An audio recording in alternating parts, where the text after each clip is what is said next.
Hi folks, Puffin here with your Antifa News Briefa for October 27th, 2021. Hillary Clinton has written a book. Okay, the book's called State of Terror. I don't even know if it's come out yet, so this isn't a book review of the book. It's a review of the book. I heard Maureen Corrigan, NPR's book reviewer, reviewing the book. And I'm going to say a little bit more about Hillary Clinton first, and then I'll get to the book review, or what I have to say about the book review. Although she did call it a feminist fantasy. In her words, again, Maureen Corrigan said, it's the sister of the traveling pantsuits. So they fight Putin and Trump. They beat Putin and Trump. Hopefully they beat them. In the end, they fight Putin and Trump in her book. Just want to make some, it's, Hillary Clinton writing a character of herself and her friend who's a mystery writer, like a famous thriller mystery writer, writing, I guess, her character of herself as Hillary Clinton's sidekick, traveling around the country in their pantsuits, defeating Trump and Putin. So good job defeating Trump and Putin in your book. I wish somebody would do it for real. So a little context to this, first of all, though. Hillary Clinton, after she lost the election to Trump, which we all knew she would, which is why we wanted Bernie, Hillary Clinton, after she lost the election to Trump, was silent. Nobody heard from her until about 100 days into it. I wish it was 100 years. 100 days into it or so, she came out of the woods. I remember that because that was the way they phrased the headline, that Hillary Clinton has come out of the woods from her period of isolation and reflection or something after her loss to make this statement. And then you never heard from her again for 5 years now. And a little bit more context. Let's back up a little more. President Obama, after Trump took over, he may have had a criticism of Trump, even though Trump, the whole time Obama was in office, Trump was running around demanding his birth certificate and just being a KKK Klansman like he always was, trying to undo a black president because he couldn't stand it. Just like he undid Harriet Tubman on the $20 bill. Speaking of which, Joe Biden's been president for almost 300 days now. Where's Harriet Tubman on the $20 bill? Isn't that just something you have to green light and let happen that Trump canceled because he's racist? Can't you undo some of the racist things Trump does?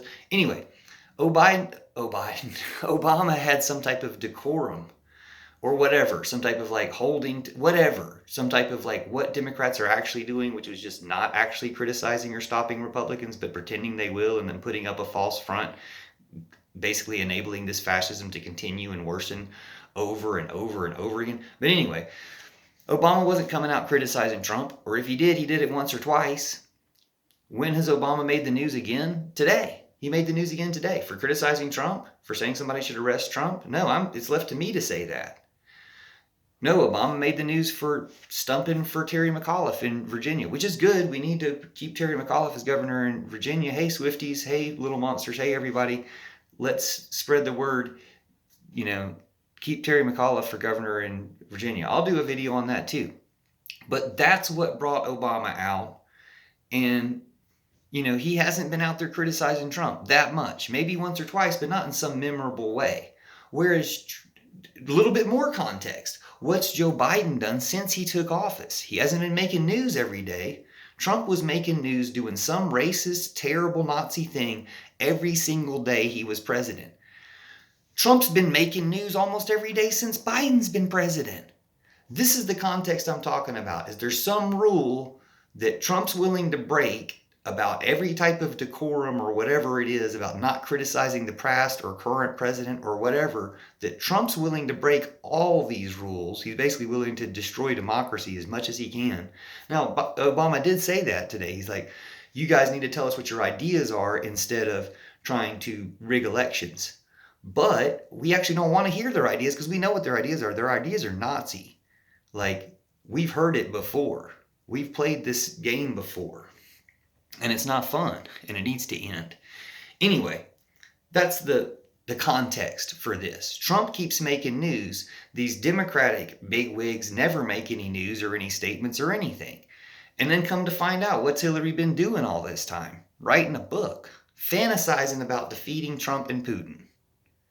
And when I say fantasizing, it's like, as a writer myself, sometimes you have to step back and think, hey, Will this be taken sexually?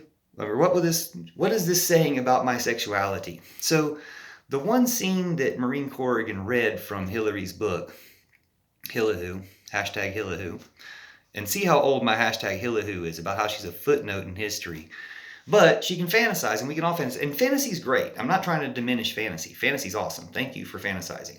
And I mean, I've fantasized for years about somebody arresting or taking care of Trump. And, you know, I used to make polls on Facebook. Again, take a look. You know, who will get to arrest Trump? Who deserves to get to arrest Trump? And recently, hearing this book review, I thought, well, what if Hillary did it? What if Hillary was the front of the, you know, agency that storms in and gets Trump? What if she's the one who gets him? It doesn't really spoil my fantasy for Hillary to be the one to arrest Trump. A little bit, but not enough to make a difference. Sure, it would make her a hero. It would make her relevant after all. But whatever, somebody else deserves it more than her. Point being that in her book, you know, according to the section they read, she grabs him by the tie and pulls him close, and pulls him so close she can smell his breath, and it smelled like beef. Ew! And then she says something that's supposed to be tough to him, like, you thought you got away with it, but you didn't. Anyway, disturbing. Like, and that's what Hillary's been writing with her friend who's a, you know, award-winning writer. Anyway, check out my books. I got some books. Wendy the Witch School Dropout's an old adventure story. Mr. Meh, Santa's Roadster, or some picture books. Stay the Fuck at Home, a mask book for whiny, mask-refusing babies. I still need to make the physical copy of that available. Anyway, Hillary Clinton's new book is called State of Terror. I guess check that out. It's kind of crazy that the justice we get is in this fantasy novel, and from the person who actually could do something about it, because she's in, you know, she's a politician, she's in those circles, she still has some type of power. I have the power to write a book, which I do, and I'm, you know, check out the Book of Judas, check out The Art of Betrayal by God. When I get time, when I get some Bernie bucks to not have to work, I can write books. So buy my books and I can write more. But it's just kind of weird, and good luck to her in her book, but better luck to actually doing these things. Actually grab Trump by the posse, you know, grab him by the posse, hashtag grab him by the posse, and grab him and EM. And, you know, let's finish this. These are Nazis. These are fascists. We have to make America what we're meant to be, which is anti-fascist, anti-Nazi, a communal, equal, free society for everyone. So we cut out the racism. We cut out the poverty. We cut out the war. We cut out the fascism. It's going to mean nationalizing Facebook and some other stuff too. Nationalizing Pfizer.